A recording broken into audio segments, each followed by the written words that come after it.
All right, hey there. Thanks for tuning in with me again. If you don't know me already, my name is Brianne, and I'm a yoga instructor here at Coach Decker's Martial Arts Academy. So what I'm going to talk to you about today is mobility, flexibility, and strength, and how these are all key components in our yoga or any movement practice.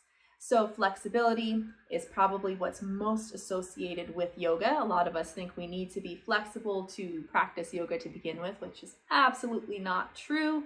You would not go to the grocery store if your cabinets were full. So if you're looking to build some flexibility practices are what you need to do. However, yoga is not a one-stop flexibility practice. There are classes and formats that are going to focus more on that. But if you are looking to build that, I would definitely recommend you look into a flexibility specific training. All right, flexibility. We have an active and passive range of flexibility. So active is just that, you're using your musculature to support you in your movement, and passive is more working into an end range of motion, but you don't have much control there. So, those muscles are stretching, but you can't find much movement in them. Strength, of course, as we all know, is your ability to load something by use of your muscles. So you have endurance and you have muscular capacity, so how much you can lift versus how long you can lift something. And when those two things come together, your flexibility and your strength, is when we start talking about mobility. So the ability to transition smoothly, to move with grace, to move with ease, to almost slow down your movement so you look like you're in slow motion, that's your mobility.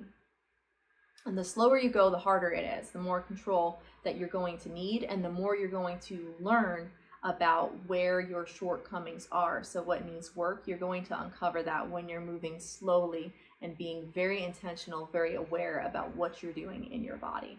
Because the entire body is one big piece. Of course, you can totally train one part, especially in a gym setting, but when it comes to moving as a whole or out in the real world, your body is all working together.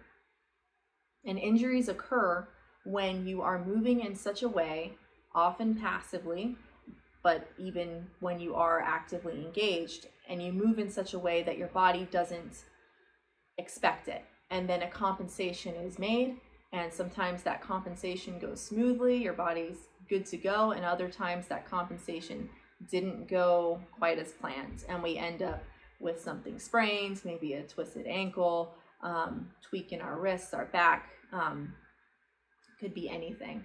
So again, move with strength, move with control, find that graceful, intentional transition in your yoga classes, particularly if it's active, if it's a vinyasa class, ashtanga class, power yoga class, anything that's heavily movement based. Be sure that you're moving with control, with strength. I think that about sums it up for us today.